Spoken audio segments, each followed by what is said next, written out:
देखिए last session के अंदर हमने डिस्कस किया law of conservation of energy, and according to the law of conservation of energy, energy is neither be create nor be destroy, it transform from one form to another form.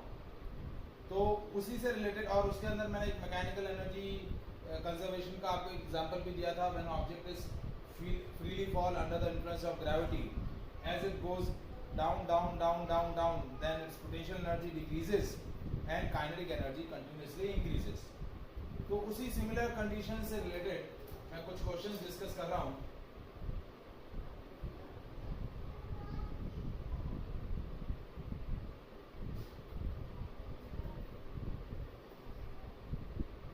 देखिए आज first question हमारा क्या है। A 10 kg ball is thrown upward with a speed of 5 meter per second. Find its potential energy when it reaches to the highest point. क्या दिया है? एक ball है जिसका मास दिया हुआ है 10 kg.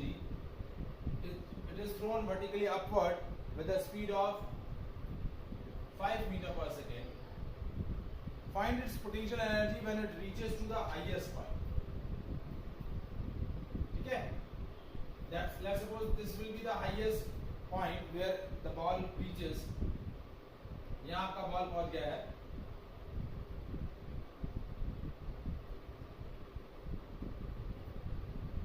because as the ball goes upward, its velocity continuously decreases.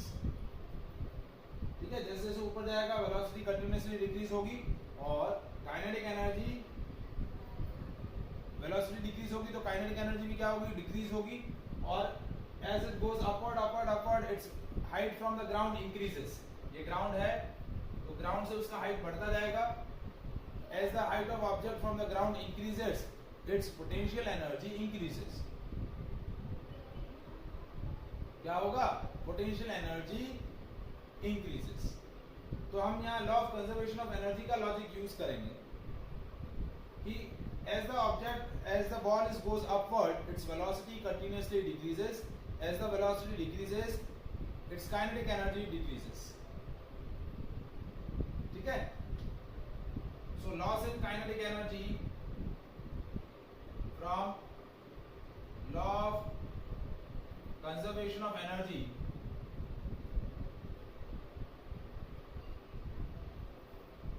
loss in kinetic energy is equals to gain in potential energy.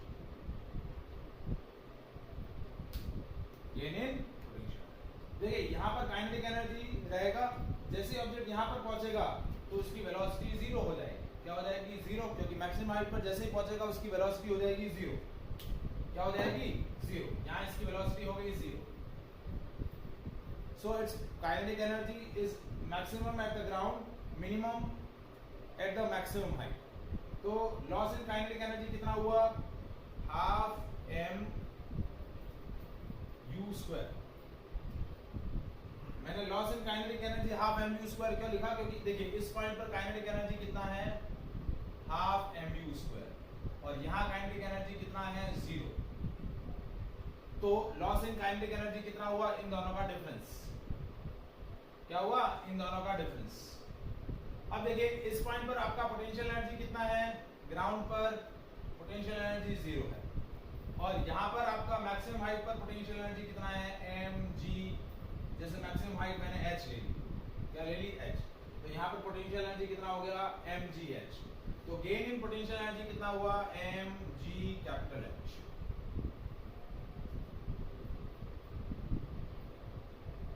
देखिए ग्राउंड पर काइनेटिक एनर्जी था half m u square, potential energy था zero, और maximum height पर velocity zero होने की वजह से काइनेटिक एनर्जी हो गई जीरो, और पोटेंशियल एनर्जी कितनी हो गई, m g h maximum.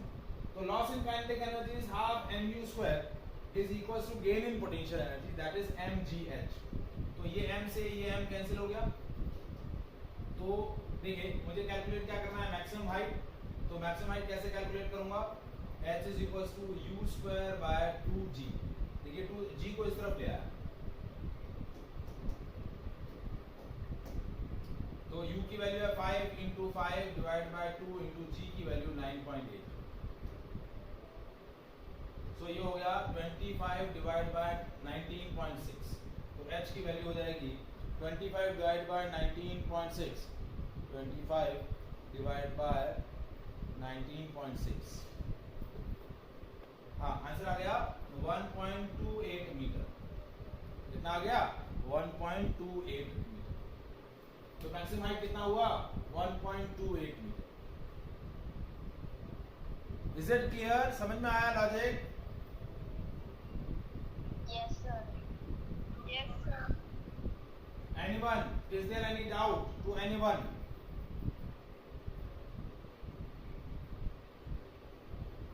Sir Yes.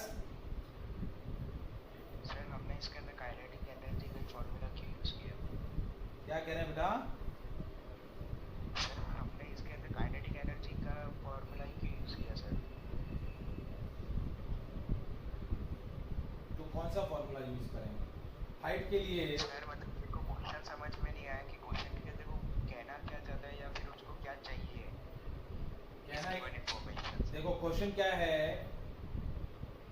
Question ये है कि as the ball is thrown upward with the speed of 5 meter per second,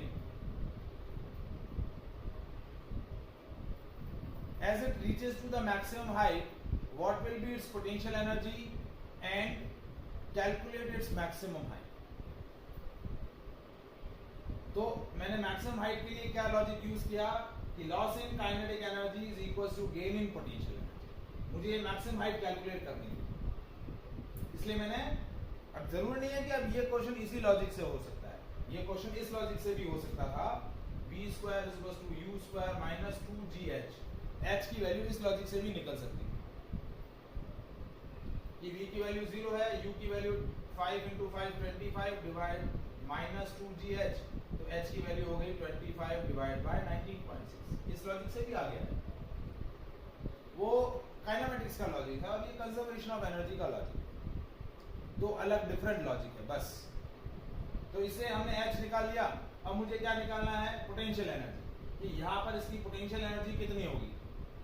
तो जितना ग्राउंड पे काइनेटिक एनर्जी है उतना ही हाइट पर पोटेंशियल एनर्जी होगा, क्योंकि सारी की सारी काइनेटिक एनर्जी पोटेंशियल एनर्जी में कन्वर्ट हो गई है। तो आप चाहें तो पोटेंशियल एनर्जी कैलकुलेट करने के लिए ये फॉर्मूला यूज कर सकते हैं, m आपको दिया हुआ है 10, g की वैल्यू 9.8 और h की वैल्यू 1.28, और आप चाहें तो काइनेटिक एनर्जी जो ग्राउंड पे थी वो फॉर्मूला यूज कर लें हाफ mv², क्योंकि जो kinetic energy ground, yes waiting room में कब से अंदर होना? जो काइनेटिक एनर्जी आपकी ग्राउंड पे है वही आपकी पोटेंशियल एनर्जी हाइट पर रहेगी, क्योंकि loss in kinetic energy is equal to gain in potential energy. क्या होगा? Gain in potential energy. तीर्थ नहीं आया है?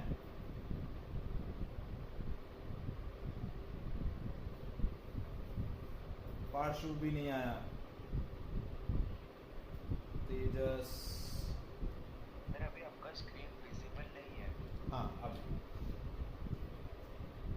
यस सर मैं मतलब ऐसे जरूरी नहीं है ना कि हमें सिर्फ काइनेटिक एनर्जी का हाँ। हाफ mv² भी हमें हाइट निकालना है। ठीक है, अब निकाल सकते हाँ हैं। आप उससे भी निकाल, हाइट के लिए आप वो लॉजिक भी यूज कर सकते हैं। अब यहाँ पोटेंशियल एनर्जी क्या होगा? Potential energy of object eight maximum height, that is mgh।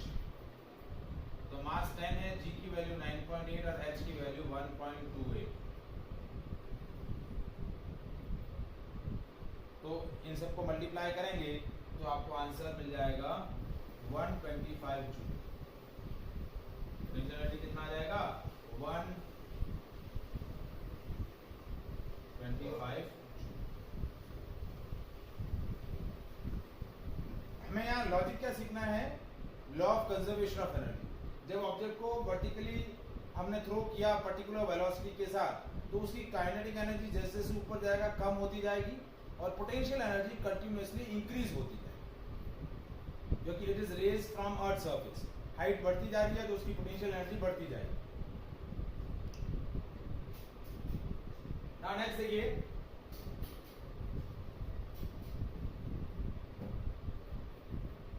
Question second, a 10 kg ball is dropped from a height of 10 meter. अब क्या किया है, ये 10 मीटर की हाइट है,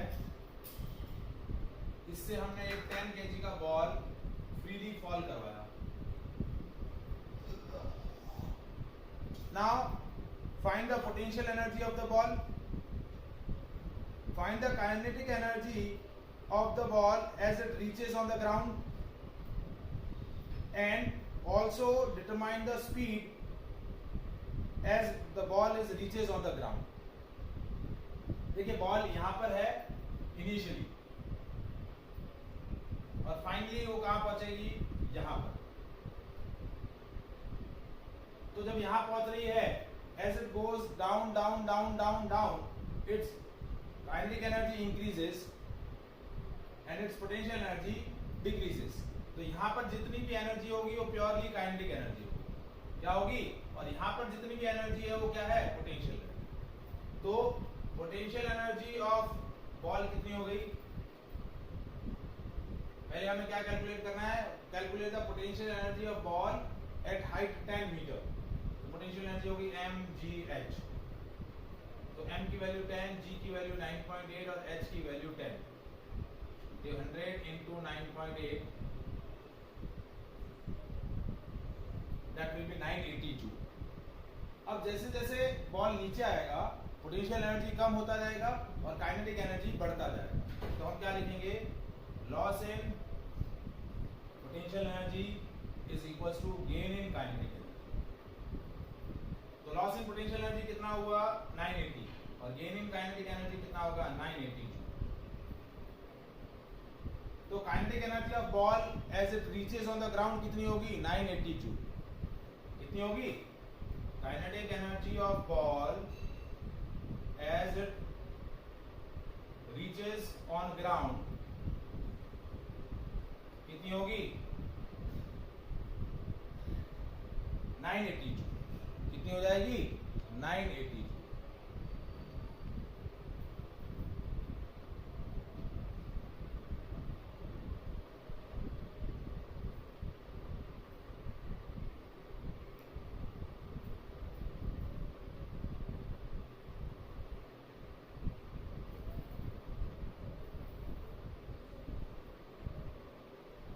तो हाइट पर पोटेंशियल एनर्जी 980 जूल, ग्राउंड पर काइनेटिक एनर्जी 980 जूल. अब आपको पूछा है कि यहाँ जब वो पहुंचेगा तो उसकी वेलोसिटी कितनी होगी.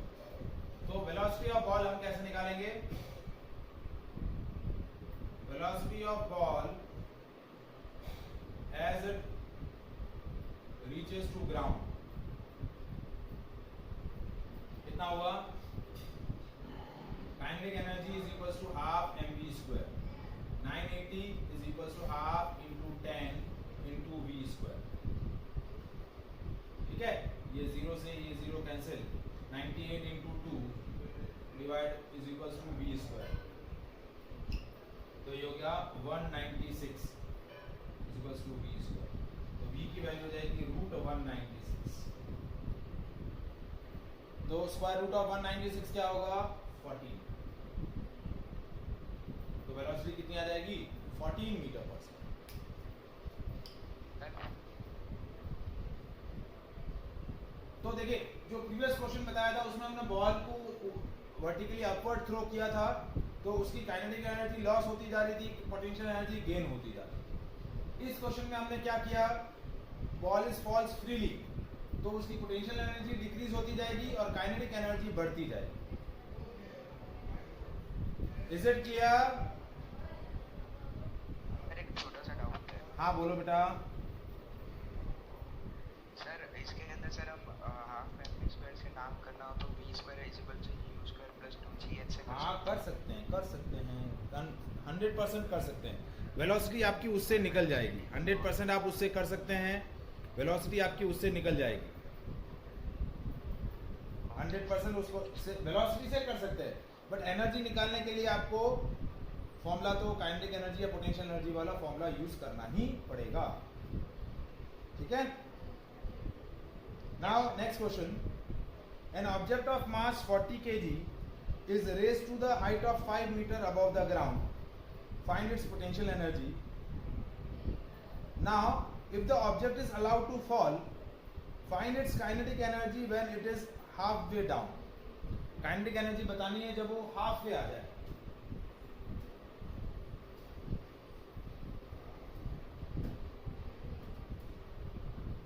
तो आपको क्वेश्चन क्या दिया है? Object of mass 40 kg is raised to the height of 5 meter. जो ऑब्जेक्ट इनिशियली यहाँ था 40 kg का, और ये ऑब्जेक्ट यहाँ पहुंच गया,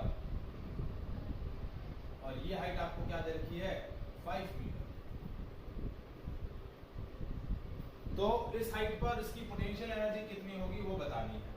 सो potential energy of object at height h is equals to 5 metre. Potential energy हो जाएगी m into g into h. तो पोटेंशियल एनर्जी हो गई 40 into 9.8 into h की वैल्यू 5, जो कि 49 into 40.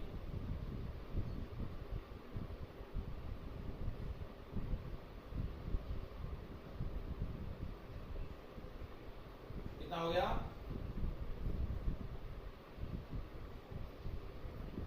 1730 जूल. सॉरी, गलत 2020 जूल है.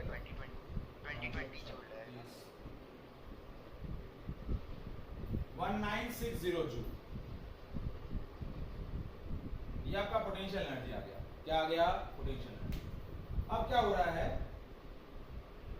ये बॉल नीचे आ रहा है वापस, और जब ये बॉल यहां पहुंच रहा है आधे डिस्टेंस पर, जिसकी ग्राउंड से हाइट कितनी है अब? 2.5 मीटर. तो जब यहां पहुंचेगा तो वो बोल रहा है कि इस पॉइंट पर उसकी काइनेटिक एनर्जी कितनी हो. As it half way down, what will be its kinetic energy. तो काइनेटिक एनर्जी कैसे निकालेंगे? अब पहला तरीका कि भाई आप वेलोसिटी निकालो, फिर उसको हाफ mv² से मल्टीप्लाई करो. तो वेलोसिटी वाला लॉजिक यहाँ यूज नहीं करना, क्योंकि टाइम कैलकुलेटिव हो जाएगा. आपको law of conservation of energy का लॉजिक यूज करना है. क्या यूज करना है? देखिए कि यहाँ पोटेंशियल एनर्जी कितनी है? Potential energy of object at height 5 metre कितनी थी? 1960 मीटर. अब potential energy of object at height 2.5 metre कितनी होगी?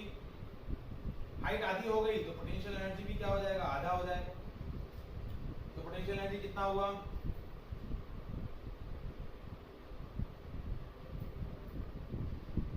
सॉरी, 9610 जूल और 980 जूल एनर्जी है ना.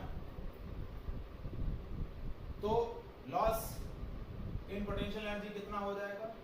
लॉस इन पोटेंशियल एनर्जी हो गया 1960 माइनस 980. कितना हो गया? 980. और जो लॉस हुआ वही आपका क्या होगा? Gain in kinetic energy. तो गेन इन काइनेटिक एनर्जी कितना हुआ? 980 जूल. क्योंकि loss in potential energy is equal to gain in kinetic energy. अब जब ऑब्जेक्ट यहां पर था तो काइनेटिक एनर्जी क्या थी? इस पॉइंट पर 0, और यहां वाली मुझे कैलकुलेट करनी है. तो kinetic energy at half way,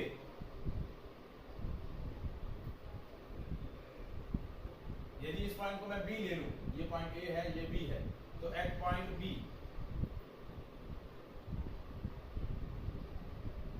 कितनी हो जाएगी? 980 जूल.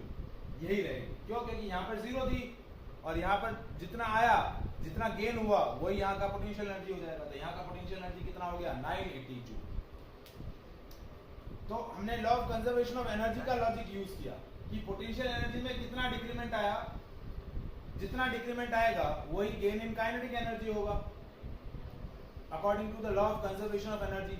और जो गेन इन काइनेटिक एनर्जी है, क्योंकि इनिशियल काइनेटिक एनर्जी 0 है, तो फाइनल काइनेटिक एनर्जी उतनी होगी जितना गेन इन काइनेटिक एनर्जी है.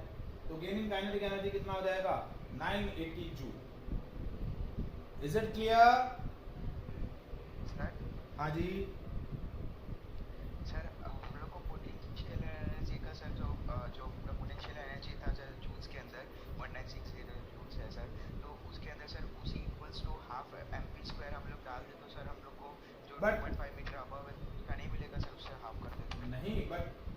क्या होगा 1960 is equal to half m v square कब निकालते हैं? जब ऑब्जेक्ट ग्राउंड पे आता। क्यों? क्योंकि जब ऑब्जेक्ट यहाँ पर था तो सारी पोटेंशियल एनर्जी थी, जैसे ऑब्जेक्ट यहाँ पर आएगा तब उसकी पोटेंशियल एनर्जी जीरो हो जाएगी और it will be purely converted into the kinetic energy. Object ground पे तो नहीं आया है, ऑब्जेक्ट कहाँ पर है? यहाँ पर है।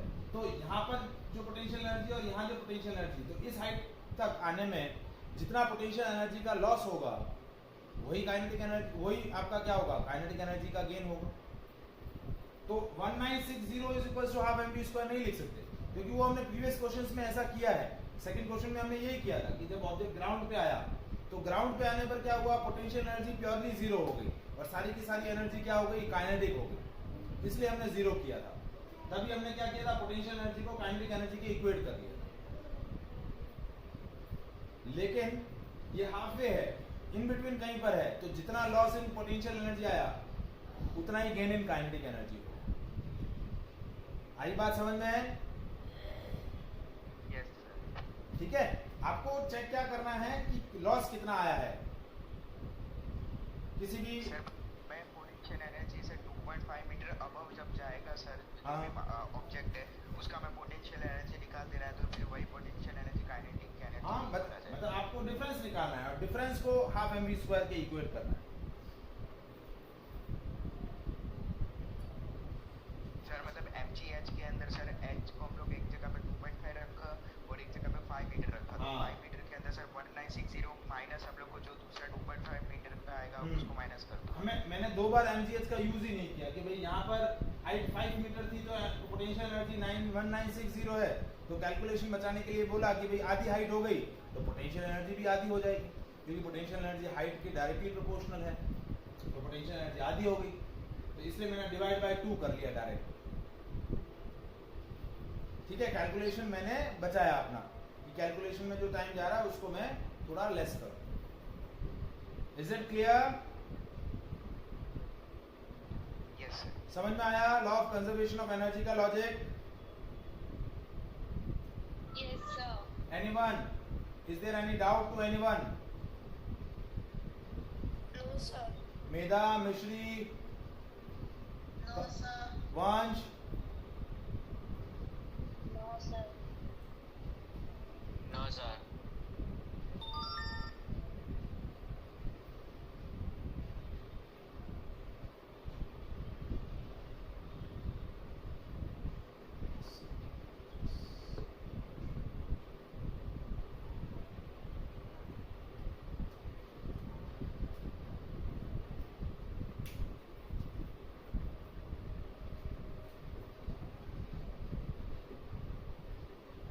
ठीक है, now we'll move to the next and the last topic of this chapter, power.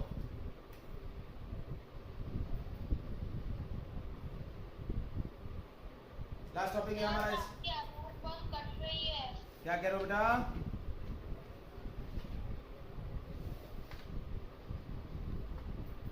क्या कह रहे हो? सर साइड बहुत कट के आ रही है।